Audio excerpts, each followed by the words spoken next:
নমস্কার বন্ধুরা, সবাইকে আমার মনের মতো রান্নাতে স্বাগত জানাই। তো আমি আজকে নিয়ে এসেছি ধাবা স্টাইল চিকেন মশলা রেসিপি। আমি এই চিকেনটা কিভাবে বানাচ্ছি আপনারা প্রথম থেকে শেষ পর্যন্ত ভিডিওটা স্কিপ না করে দেখতে থাকুন।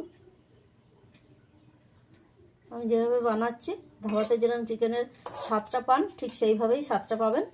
প্রথম থেকে শেষ পর্যন্ত ভিডিওটা ভালো করে দেখতে থাকুন। ধাবা স্টাইল চিকেন মশলা বানানোর জন্য আমি এখানে নিয়ে নিয়েছি 1 কেজি চিকেনটাকে কোনো ম্যারিনেশন করতে হবে না, ডাইরেক্ট দিতে হবে। এটা বানানোর জন্য প্রথমে আমি আদা, রসুন আর কাঁচা লঙ্কার একটা পেস্ট বানিয়ে নেব। তার জন্য মিক্সিতে দিয়ে দিলাম 10 থেকে 15টা রসুনের কোয়া, অল্প পরিমাণে আদা, 8 থেকে 10টা কাঁচা লঙ্কা। এটা দিয়ে অল্প পরিমাণ জল দিয়ে দিলাম, দিয়ে পেস্টটা বানিয়ে নেব।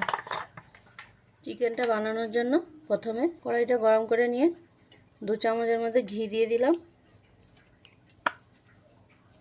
3 চামচ মতন সাদা তেল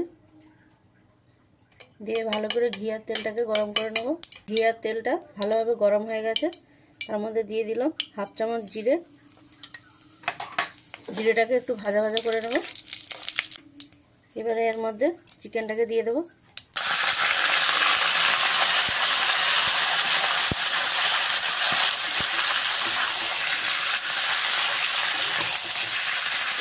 দিয়ে চিকেনটাকে হালকা কিছু সময় নেড়ে নেবো, যতক্ষণ না চিকেনের গায়ে এরকম একটু সাদা সাদা স্পট পড়ছে।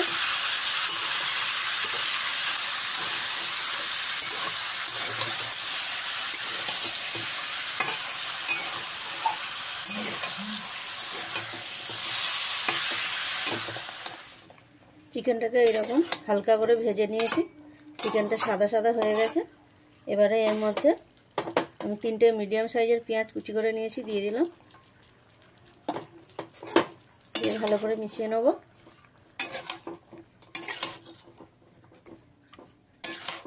পেঁয়াজটা যাতে তাড়াতাড়ি গলে যায় তার জন্য এখানে আমি পরিমাণ মতন লবণ দিয়ে দিলাম, যে মশলাটার পেস্ট বানিয়ে রেখেছিলাম সেটা দিয়ে দিলাম,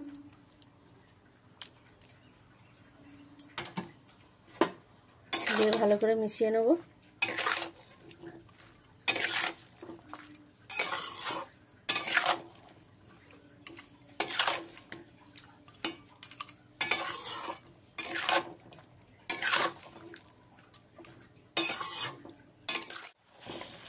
ভালো করে চিকেনের মধ্যে মিশিয়ে নেব। মিশিয়ে নিয়ে এর মধ্যে জল, কোনো মশলা ছাড়া চিকেনটাকে অল্প কিছু সময় কুক করে নেব। গ্যাসের ফ্লেমটা লো করে 7 থেকে 8 মিনিট হয়ে গেছে। এবার ঢাকাটা খুলে নেব।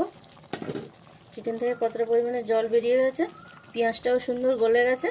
এবার এই পর্যায়ে আমি 1 চামচ হলুদের গুঁড়ো দিয়ে দিলাম, 2 চামচ কাশ্মীরি লঙ্কার গুঁড়ো দেবো, সাথে টেস্টটা বাড়িয়ে নেওয়ার জন্য 1 চামচ ধনে গুঁড়ো, 1/2 চামচ জিরে গুঁড়ো দিলাম। মশলাগুলো দিয়ে ভালো করে চিকেনের সঙ্গে মিশিয়ে নেব।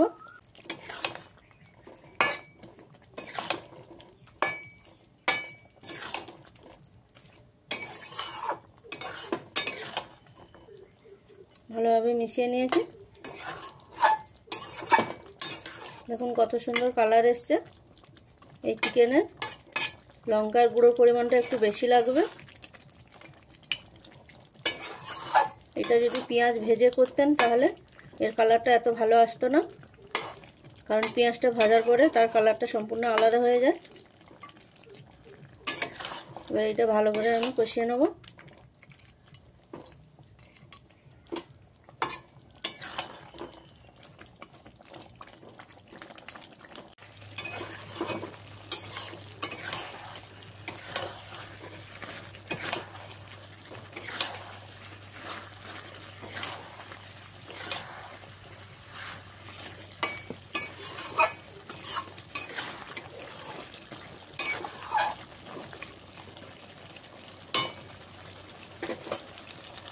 মশলাটা থেকে সুন্দর তেল ছেড়ে দিয়েছে।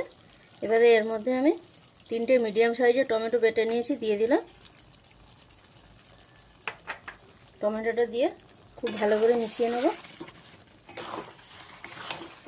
টমেটোটা মিশিয়ে নিয়ে ঢাকা দিয়ে আবার 5 থেকে 7 মিনিট রান্না করে নেব, যতক্ষণ না টমেটোর কাঁচা গন্ধটা যাচ্ছে। ভালো করে আমার মেশানো হয়ে গেছে। এবারে 5 থেকে 7 মিনিট ঢাকা দিয়ে রাখবো। 8 মিনিট হয়ে গেছে, ঢাকা সরিয়ে দিলাম। টমেটোটা খুব ভালোভাবে রান্না হয়ে গেছে, টমেটোর কাঁচা গন্ধ চলে গেছে। এবারে চিকেন থেকে, যেহেতু জলটা এখনও বার হয়নি, তার জন্য আমি চিকেন থেকে জলটা বের করে নেওয়ার জন্য এখানে 100 গ্রাম টক দই ফেটিয়ে রেখেছি, দিয়ে দেবো। দইটা দেওয়ার সময় গ্যাসের ফ্লেমটা একদম লো রাখতে হবে। দিয়ে দইটাকে ভালো করে চিকেনের সঙ্গে মিশিয়ে নেব।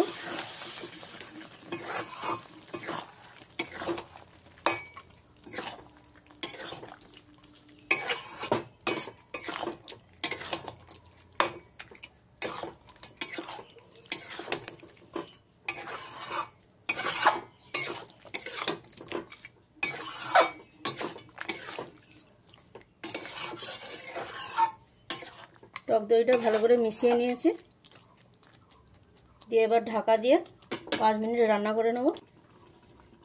3 থেকে 4 মিনিট হয়ে গেছে, এবার ঢাকাটা সরিয়ে নেব। দেখুন চিকেনের কত সুন্দর জল ছেড়ে দিয়েছে, কালারটা কত সুন্দর চলে এসছে।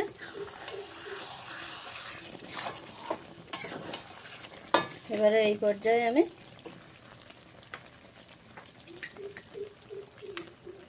হাফ চামচ গোলমরিচের গুঁড়ো দিয়ে দেব, 1 চামচ কসুরি মেথি পাতা,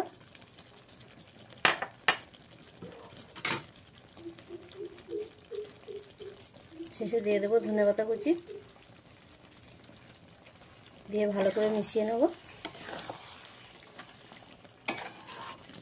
আমি এতে কোনো জল ব্যবহার করিনি, আপনারা চাইলে অল্প পরিমাণ জল দিতে পারেন, কিন্তু সেক্ষেত্রে চিকেনটা বেশি সেদ্ধ হয়ে যাওয়ার সম্ভাবনা থাকে। আশা করি আপনাদের আমার এই রেসিপিটা খুব ভালো লেগেছে, আর যদি ভালো লাগে তাহলে আমাকে লাইক, কমেন্ট, শেয়ার এবং চ্যানেলটা সাবস্ক্রাইব করবেন। ফাইনালি চিকেন মশলাটা আমার রেডি হয়ে গেছে, নামিয়ে নেব। এইভাবে আমি ধাবা স্টাইল মশলা চিকেনটা রেডি করে নিয়েছি, নামিয়ে নিয়েছি।